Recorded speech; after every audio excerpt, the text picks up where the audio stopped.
Assalamualaikum warahmatullahi wabarakatuh. Pak Presiden Prabowo Subianto yang sangat saya hormati dan yang saya muliakan, mohon izin saya selaku rakyat Bapak hanya ingin mengingatkan dan menagih janji kampanye Bapak dan sumpah pada saat pelantikan Presiden kemarin. Pastinya Bapak masih ingat ketika Al-Quran berada tepat di atas kepala Bapak, di atas podium pada saat pengambilan sumpah jabatan pelantikan Presiden. Kami rakyat Indonesia menaruh harapan besar terhadap Bapak. Pada saat itu Bapak bersumpah demi Tuhan untuk setia terhadap penderitaan rakyat. Bapak juga pernah berkata dengan keras untuk membabat habis semua koruptor yang ada di negeri ini. Tapi sekarang Pak, Bapak lihat di berita televisi, media sosial banyak terdengar kabar korupsi dan korupsi. Nyatanya negeri kita Indonesia negerinya lumbung koruptor. Koruptor tumbuh subur di atas bumi pertiwi. Padahal kami rakyat berharap besar terhadap Bapak. Bapak mampu menyelesaikan problem di Indonesia. Bapak mampu sikat habis para koruptor sampai ke akar-akarnya. Namun nyatanya Pak, para koruptor di Indonesia yang tertangkap tangan dihukum ringan dan dendaan yang kecil.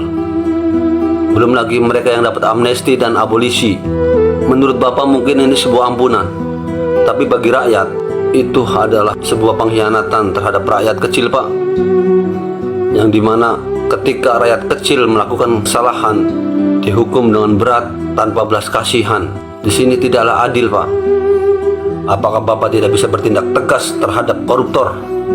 Saya mengerti Pak, memang sebuah keputusan undang-undang itu tidak hanya di tangan Bapak, tidak bisa atas dasar keputusan Bapak sendiri. Harus ada persetujuan dan pertimbangan-pertimbangan dari DPR.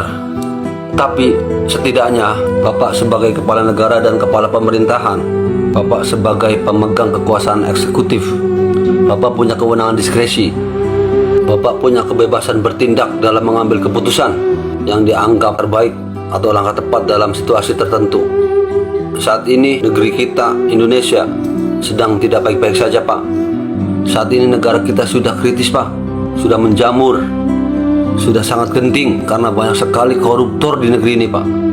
Sebelum terlambat, inilah momen yang tepat Pak, dan ini waktu yang tepat untuk Bapak mengambil keputusan untuk memberikan hukuman yang seberat-beratnya terhadap koruptor, agar tidak tumbuh subur di negeri ini dan habis tidak tersisa sampai ke akar-akarnya.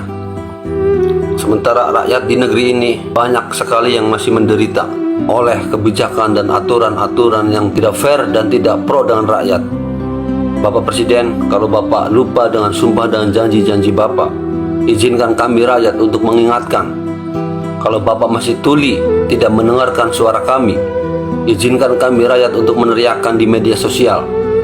Dan kalau Bapak masih saja diam melihat penderitaan rakyat, bahkan pemerintah tidak memikirkan penderitaan rakyat yang semakin hari semakin tertindas oleh kebijakan dan aturan-aturan negara yang memberatkan rakyat, yang membuat rakyat pusing dan membuat rakyat susah, maka jangan salahkan rakyat ketika rakyat meneriakkan di media sosial, dan jangan salahkan rakyat ketika rakyat turun ke jalan menggelar aksi demo menuntut keadilan dan menuntut hak-hak rakyat.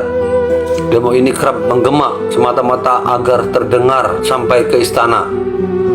Kami rakyat tidak anti pemerintah Pak. Kami hanya ingin pemerintah yang tidak anti rakyat, yang tidak anti kritik.